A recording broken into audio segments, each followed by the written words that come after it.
All right, we're going to go ahead and get started. Today is September the 29th. I'm Mayor John Higdon. We have this special meeting of the Matthews Board of Commissioners to discuss greenlighting some permitting for our new fire station. And so I'll turn it over to Chief Kinnenberg. If you want to bring us up to speed, please. Thank you, Mayor. Joining us virtually are representatives from ADW, Summit, and Story Program Management. We're done with construction documents. We are ready for an on-schedule permit plan review on October 9 and 10. The fees for that plan review, which also cover the inspection fees when the project comes out of the ground, is $21,454.70, and they must be paid by 4 p.m. Monday. So we're here to ask that you authorize the expenditure of CIP funds that have been set aside for this project for that purpose. Thank you, Chief. And I also want to thank the Summit folks. I understand they're traveling and could be here in person, but appreciate you joining virtually. I know our town manager is not here as well, but she sent out some of the work that Summit did for a differing design at different costs. And I'm aware a few of you responded. Commissioner Hoover, I believe Commissioner Urban did. Does anybody else have any thoughts on those before we vote on the permitting? So what was proposed was it was a nominal savings if we change the design, because we'd have to redesign a portion of it. Commissioner Urban, you have anything to say on that? If I remember correctly, it was about a plus or minus $200,000 delta on the community room. Correct. Revision to approved plans. And then when Renee asked about a parallel, what I'll call a vanilla box, that vanilla box, it was only a delta of saying only $300,000 is a lot of money, but it was only $300,000. And that was predicated on extrapolating our design with another design. So it doesn't necessarily mean we're apples to apples, but it would be a significant redesign. And I think Ken and I talked about this as we're trying to give Renee every opportunity to talk about these things and respond, and tried to lift that up with the memo that came from Becky. And I don't know how long we can sort of wait on that. I was really hoping we could have that discussion, but do you want to elaborate any more on the vanilla box? So we looked at two local floor plans. One is a Waxhaw substation and one is Mint Hill Fire Station 2. Mint Hill Fire Station 2 is roughly 9,000 square feet. So Summit looked at and they're both pre-engineered metal buildings with an add-on for the living quarters. So Summit looked at what it would cost to construct or made an estimate of the 9,000 square foot structure, expanded that, extrapolated that to 12,771. Yes, it winds up being $384,000 cheaper to build with the Butler building box, but what's not in that number are the sunk costs that we already have in Station 3. So at this point, we owe Summit $449,828 for the work that the design team has done through the permit ready plan phase. So we would already be upside down. We would be upside down. Although that doesn't seem to bother some communities when they do that. But I didn't realize it was a pre-engineered metal building. So my first thought is I would never want to go there, not in a mission critical building from that aspect of it. And that's probably $100,000 of that number, something like that in the savings. Quite possibly. Okay. Well, and I know everybody's on a timetable. Can you bring up the PowerPoint thing real quick? So the design remains largely unchanged.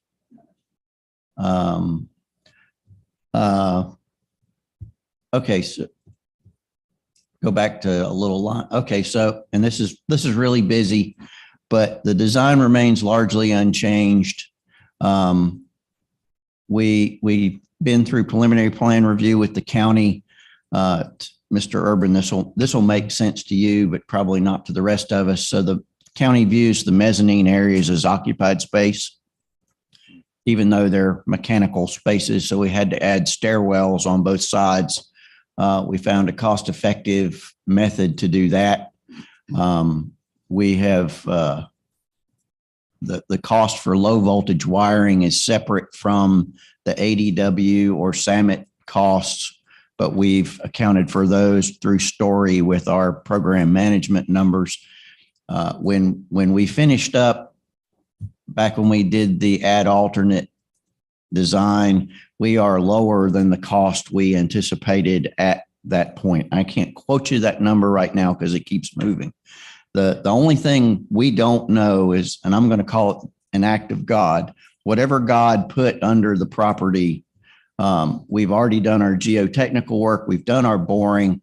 We know we have some level of unstable or unsuitable soil. We have accounted for that in our budget and our contingencies.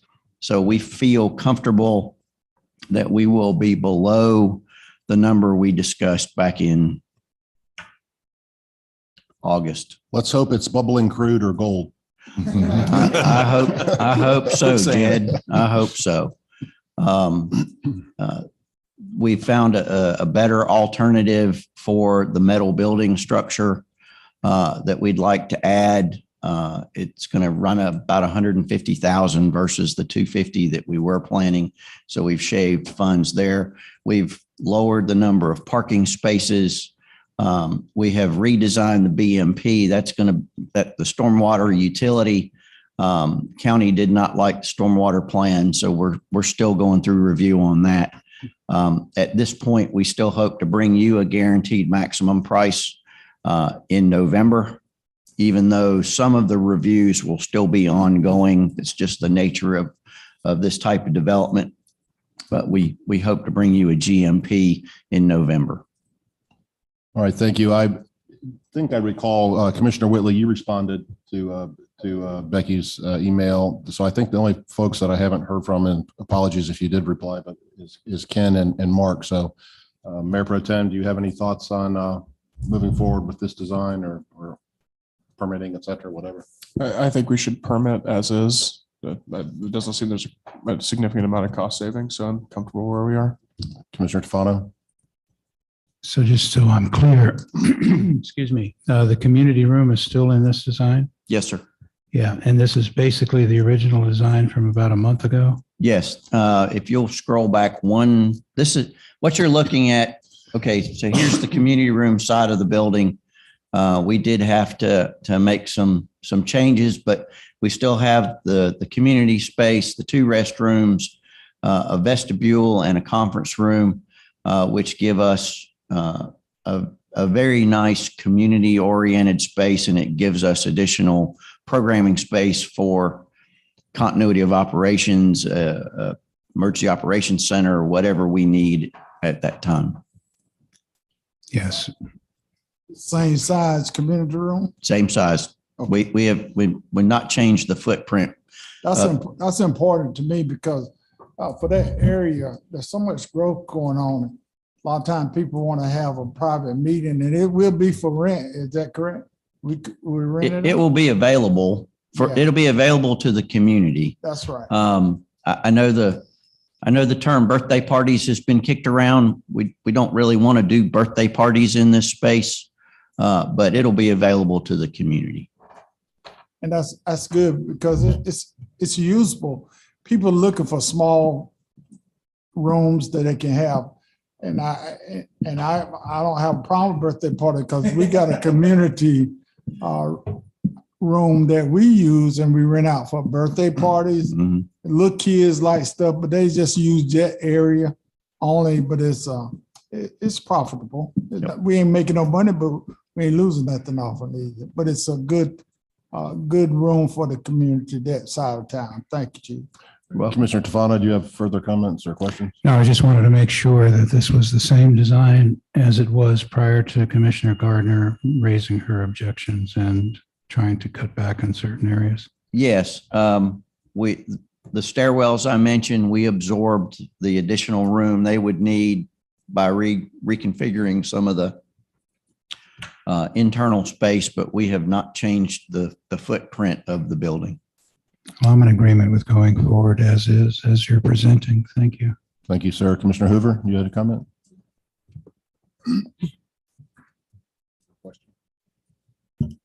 I have a question, and then also I have questions from a constituent. Is that a Okay. good time to ask that? Okay, first I'll Sure. go with my questions. Have you ever heard, I think they call them baby boxes? Yes, we have. And Malia and I were talking about this week. The mayor proposed that in an email a month or so ago. There's upsides and downsides. If we would have to redesign some area of the building to accommodate this or accommodate that, but a baby box needs to be in some place that's constantly attended. And unfortunately, a fire station is a 24-hour operation, but we're not there 24 hours. So Malia and I have kicked around some other options. It's a little daunting that it's a one of. There's no other baby boxes in North Carolina, which would make us top of the list. But it has to be something that there's a system behind once somebody uses it. So we can't be walking around with a baby trying to figure out what to do with the baby. So yes, we're familiar and we're working on an option for the town of Matthews. Okay, Chief, okay. Chief, one question for the benefit of the community. I don't know if anybody's watching this right now, but they may watch it later. Can you explain what a baby box is? A baby box is it's a place to safely abandon a child. So if an unwanted child is being abandoned, the adult would place the baby into the baby box. When they close the door would lock. An alarm, a local alarm would go off to notify the people in the station or the police department or wherever it is that a baby has been placed in the box. Right now, one of our problems is we don't have any way for that signal to get back out to some place that's monitored. So we may have that capability in this station by the time it's built, but we don't have it now. We may have that capability at Station 2 or wherever, or the police department, but we don't have it. What's missing is Mecklenburg County Department of Social Services. Once a baby's abandoned, they have to be taken over by someone. The instance is very low. Last recorded annual data I looked at, there were only 12 babies abandoned in North Carolina in a given fiscal year.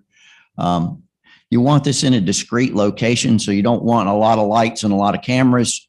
But unfortunately, the building is surrounded by cameras and lights. So we'd have to work something out. Okay. I received an email from a constituent with some questions I'm going to ask. Sure. those.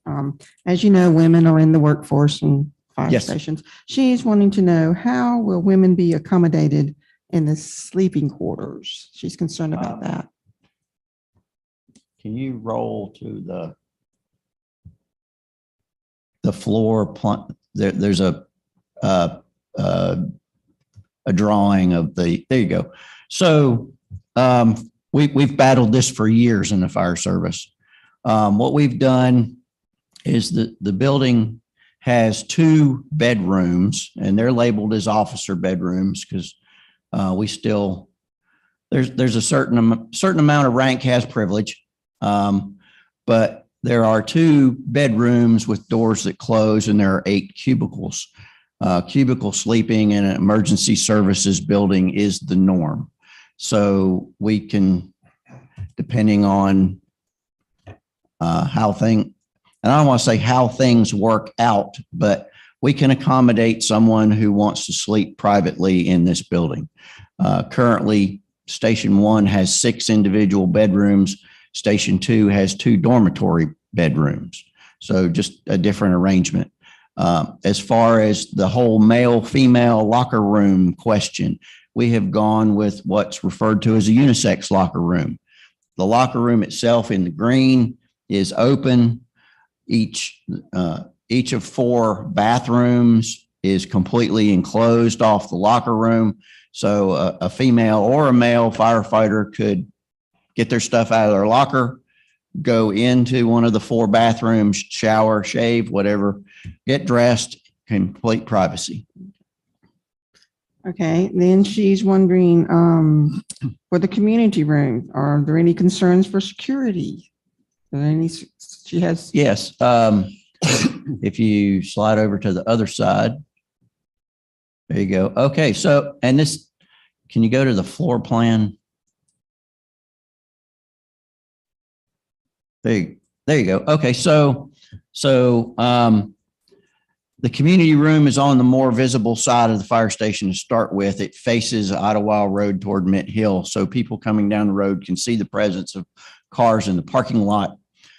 There are cameras at each of the corners of the building. So anyone coming up the sidewalk to the entrance, the right side entrance to the community room will be on camera. The vestibule to the front, just before you get to the bay area, also has lighting and cameras. Inside the community room, and you can't, it's not on this drawing, but you see the 2 water fountains, far right side, just next to the door that goes into the community room. On the other side of that wall is a panic button. If something happens in that room, you push that panic button, the station alerting system tells us that we are needed. The door that goes from the community room into the bay is access controlled. We can go from the bay into the community room without need for access control, but no one can go from the community room into the fire station without a badge. okay. And then also the dumpsters in the early morning. I know there's really You nothing know, you can do with that, but that was just a question she had. The station does have a dumpster. It's in the far right-hand corner. As you look at the station from the street, it backs up to the stormwater utility. It's enclosed per town requirements for a dumpster enclosure. You'll have to ask Mr. and Mrs. Honeycutt next door to Station 1. We've been dumping the dumpster there since the 80s and they haven't said a word. There is a fair bit of distance between our property line and our neighbors. So if it becomes a problem, then we'll work out something to empty the dumpster at 3:00 in the afternoon. Okay. And one more, just why was this site picked and who approved it? Who approved for this site? Okay. So some of you have been at this longer than I have. So since the county acquired the park and leased it to the town has owned a parcel of property designated to be a fire station. We looked at that piece of property. It was not well suited for development. It would require a lot of fill and it backs up to the park. So we were approached by the availability of this site, which is double the size of the original site we had. It sits up off the road, sits back from the road. And we negotiated a price for the property and council approved the purchase of the property specifically to build a fire station. Geographically, while this is not working in concert with Mint Hill and their development of Station 2 at Lebanon and Margaret Wallace, these 2 stations fill the void and provide a consistent coverage across both the towns of Matthews and Mint Hill. When all is said and done, Mint Hill will be first due to some parts of Matthews up off of Sam Newell and Margaret Wallace. We will be first due to some parts of Mint Hill along Idlewild Road and Davis, like down toward Davis Trace. So you scratch my back, I'll scratch yours. We provide the best coverage we can. So some good questions. Thank you, Commissioner Hoover. Refresh my memory. Will building the station improve our ISO rating? Yes. Station coverage was cited as I won't say a deficiency, but an area of improvement. What this station ISO requires that every property be within 5 road miles of a fire station. Right now, from Idlewild, the Sante development is right at 5 miles. Funderburk, the end of Funderburk is 5 miles from Idlewild. So this puts every property in the town of Matthews within 2.5 miles of a fire station, ensuring about a 10-minute response time, anecdotally, and provides better overall coverage. Yes, it should improve our ISO rating, but ISO premiums are banded. So while we may go from an ISO class 2 to an ISO class 1, homeowners will not see a decrease because of the 1, 2, 3 band. But as development continues, as traffic gets worse, our average response time is approaching 7 minutes. So if we can't get to the calls as expediently from where we are now, ISO grades will suffer. And one final question for me. Just because we're moving forward with permitting, we still have the opportunity to do further value engineering, correct? Yes. So, like I said, the number we've been working through is just around the $9 million mark. We've trimmed $100,000 off of FF&E. We've done some other things to bring the building in. If we sign a construction services agreement, there is an agreement or there's a stipulation that if you establish a guaranteed maximum price for construction and construction comes in under that price, then we will receive 75% of that reduction and Summit will receive 25% of any value engineering we learn or we receive through the course of the project. Let's hopefully find most of that up front. Yes. So we can get 100% of it. Yes. Are there any further comments, questions, or proposals or motions? Oh, I like to make a motion that we authorize the distribution of $21,454.70 for the CIP for the on schedule plan review of the Fire Station 3 project. second. A motion by Commissioner Whitley, a second by Mayor Pro Tem McCool. Is there any further discussion? All in favor? Any opposed? That passes unanimously. Thank you. Thank you, Chief. I didn't introduce everyone, but I'm sure Lori will, for the record, will write down who's here in this abbreviated meeting. I'd entertain a motion to adjourn. So moved. All in favor?